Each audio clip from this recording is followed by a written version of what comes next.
សួស្តីបងប្អូនទាំងអស់គ្នាថ្ងៃនេះខ្ញុំចេញវីដេអូធ្វើម្ហូបបែបរៀងប្លែកបន្តិចដោយសារតែជាទូទៅភាគច្រើនខ្ញុំធ្វើវីដេអូហើយខ្ញុំអត់ដែល voice សលេងខ្លួនឯងតែថ្ងៃនេះចេញ voice សលេងខ្លួនឯងព្រោះដោយសារតែវីដេអូទូទៅដែលចេញមកហ្នឹង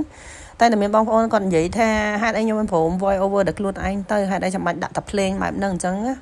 ថ្ងៃនេះសូមចេញមក voice over ខ្លួនឯងម្ដងហើយសម្រាប់មុខម្ហូបថ្ងៃនេះគឺញោមក្រូចថ្លុងជាមួយសាច់មាន់ហើយនឹងកាពឹសហើយសម្រាប់បន្លែដែលយើងប្រើប្រាស់សម្រាប់ញោមនេះគឺមានស្ពៃក្តោបការ៉ុតជាមួយនឹងត្រសក់ហើយនឹងជីគ្រប់មុខតោះឥឡូវមកមើលវិធីធ្វើទាំងអស់គ្នាយើងត្រូវឈូសការ៉ុតសិនបន្ទាប់មកទៀតយើងត្រូវហាន់ខ្ទឹមសជាមួយនឹងខ្ទឹមក្រហមហើយនឹងម្ទេសដាក់បញ្ចូលគ្នាទៅបន្ទាប់មកទៀតយើងមានសណ្តែកដីនិយាយទៅជាទូទៅសម្រាប់វិធីញោមឬមួយវិធីភ្លាភាគច្រើនបើសិនជាយើងអត់ប្រើសណ្តែកដីទេគឺវាអត់សូវចាប់ជាតិវាអត់សូវឆ្ងាញ់ទេហើយមាន់សម្រាប់មាន់យើងយកទៅស្រុះជាមួយនឹងកាពឹសយើងយកទៅស្រុះដូចគ្នាហើយគ្រាន់តែកំពុង voice over នេះឃើញវីដេអូនេះត្រឡប់មកវិញគឺមានអារម្មណ៍ថាឃ្លានទៀតហើយបងប្អូនព្រោះជាតិវាបែបប្លែកមាត់ឆ្ងាញ់មួយយ៉ាងដែរនៅពេលដែលយើងញោមហើយអញ្ចឹងហើយសម្រាប់ការធ្វើទឹកត្រីសម្រាប់ញោមនេះគឺខ្ញុំប្រើប្រាស់រ៉ូឌីជាមួយនឹងស្ករហើយនឹងលួចជាមួយនឹងទឹកត្រីបន្តិចបន្តួចហើយនឹងក្រូចឆ្មាព្រោះខ្ញុំអត់ប្រើប្រាស់ប៊ីចេងទេជាទូទៅគឺខ្ញុំអត់ញ៉ាំប៊ីចេងទេហើយបងប្អូនមុនពេលនឹងយើងធ្វើទឹកត្រីនេះយើងត្រូវភ្លក់មើលជាមួយនឹងក្រូចថ្លុងរបស់យើងសិនតើវាមានរសជាតិបែបម៉េចវាមានរសជាតិផ្អែមឬមួយក៏មានរសជាតិរាងជូរអញ្ចឹងបើសិនជាវាមានរសជាតិរាងជូរ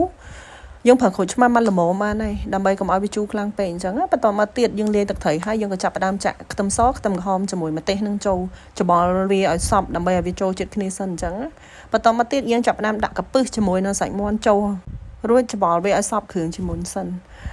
ដើម្បីមុននឹងយើងដាក់បន្លែចូលទៅវាចាប់ជាតិជាមួយគ្នាជាមួយនឹងបន្លែជាមួយនឹងអីអញ្ចឹងបងប្អូនហើយសម្រាប់បន្លែក៏ដូចគ្នាយើងដាក់វាច្បល់ចូលដំបូងយើងត្រូវដាក់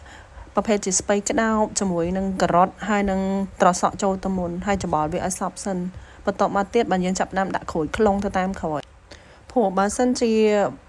យើងដាក់ក្រូចថ្លុងចូលទៅច្បល់ជាមួយគ្នាតែម្ដងវាធ្វើឲ្យសាច់ក្រូចថ្លុងនឹងបែកពេលដែលបែកទៅរសជាតិវាអត់សូវឆ្ងាញ់ហើយយើងចង់ទុកឲ្យកាពឹសក្រូចហ្នឹងវានៅដុំអញ្ចឹងពេលដែលយើងញ៉ាំទៅវាមានរសជាតិជ្រប់ស្រួយ